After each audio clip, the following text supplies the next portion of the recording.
जो उकलाना से उम्मीदवार थी 23 वर्षीय रीमा सोनी, उसका कॉन्फिडेंस लेवल हाई था और आज जीत से पहले ही ढोल बजने लग गए थे सर, इतना कॉन्फिडेंस था। बिल्कुल, आपने लगातार उनके बारे में चर्चा की और मैं बार बार कह रहा हूं कि इस देश की सियासत जिस मोड़ पर पहुंच चुकी है, वहां पर कोई नया चेहरा राजनीति में उभरता है तो वो बड़ी प्रेरणा का स्रोत है तमाम लोगों के लिए जो राजनीति में आना चाहते हैं। अभी मान लीजिए कि स्केल के लेवल पे ये छोटा इलेक्शन है, लेकिन मैसेज के लिए ये बहुत बड़ा इलेक्शन है कि ये जो नए नए लोग आते हैं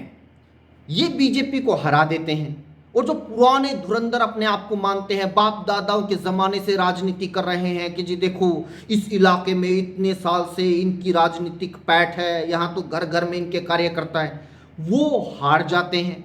ये क्यों होता है? क्योंकि मनदीप जी, जो नए लोग आते हैं, एक तो वो पास्ट का बैगेज लेके नहीं आते, जो पास्ट की कई बुराइयाँ होती हैं, कई आरोप होते हैं, कई नाराज़गियाँ होती हैं, वो उनके साथ नहीं होती। दूसरा,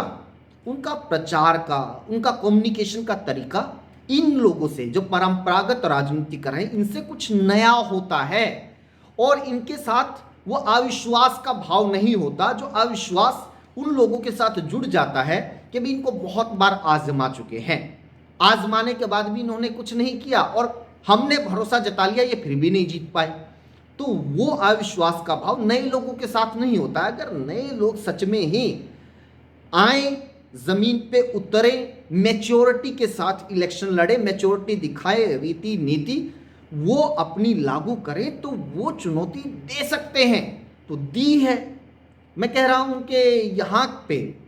अगर कांग्रेस सिंबल पे होती तो शायद ये नतीजे नहीं आते, लेकिन निर्दलीय उम्मीदवार थी, उनको इनेलो ने भी समर्थन दिया, उनको कांग्रेस ने भी समर्थन दिया और वो जीत गई। अब उनकी मर्जी है। अभी कई लोग कह रहे हैं कि वो चली तो बीजेपी के पाले में जाएंगी, हो सकता है चली जाए, क्योंकि ये बहुत छोटे लेवल का इलेक्शन है। सेंटर में बीजेपी की सरकार है, हरियाणा बीजेपी की सरकार है। बहुत बार ऐसा होता है जो निर्दलीय जीतते हैं स्थानीय निकाय चुनाव में, वो सत्ताधारी पार्टी की तरफ चले जाते हैं। लेकिन अब ये फैसला उन्हें लेना है, रीमा सोनी को लेना है कि भी उनकी आगे की राजनीति कैसी होनी चाहिए, क्योंकि वो हरियाणा की राजनीति में एक चेहरा बन चुके हैं कि भी उनको बीजेपी की पॉलिटिक्स करनी है या बीजेपी विरोध की पॉलिटिक्स करनी है। और वैसे मैं आपको बता दूं